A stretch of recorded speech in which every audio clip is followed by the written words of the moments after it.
Templiers d'hier et d'aujourd'hui. Le plus puissant des ordres de chevalerie est également devenu, après sa brutale disparition, le plus mystérieux.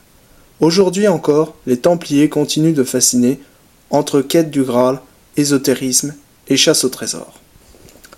Ô fils de Dieu, il importe que sans tarder vous vous portiez au secours de vos frères qui habitent les pays d'Orient. Un peuple venu de Perse, les Turcs, a envahi leur pays. Aussi je vous exhorte et je vous supplie de vous rendre au secours des chrétiens et de repousser ce peuple néfaste loin de nos territoires. Soyez désormais des chevaliers du Christ.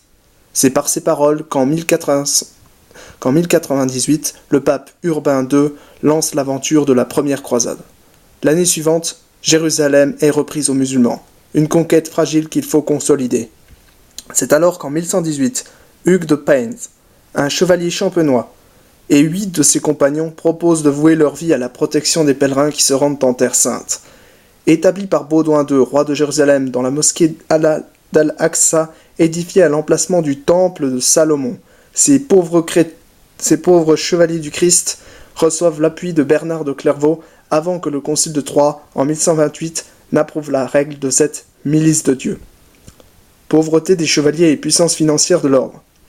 La règle des Templiers, imitée de la règle cistercienne de Saint-Benoît, est marquée avant tout par une grande austérité.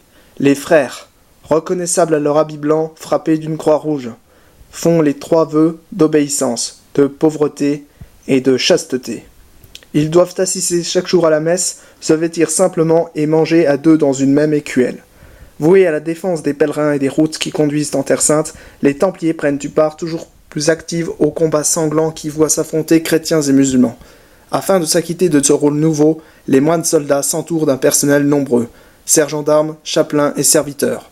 Au sommet de l'ordre, le grand maître est assisté d'un conseil, le chapitre, et d'officiers. Les territoires protégés et bientôt administrés par les Templiers sont divisés en provinces. Se déploie ainsi tout un réseau de commanderies qui sont à la fois des places fortes et des exploitations agricoles, mais également des succursales chargées de recueillir l'argent destiné à financer les opérations en Orient. L'idéal chevaleresque et religieux des Templiers suscite un tel respect que l'ordre s'enrichit considérablement. Les dons affluent, et nombre de jeunes hommes issus des meilleures familles abandonnent tout pour venir gonfler les rangs de cette pieuse chevalerie.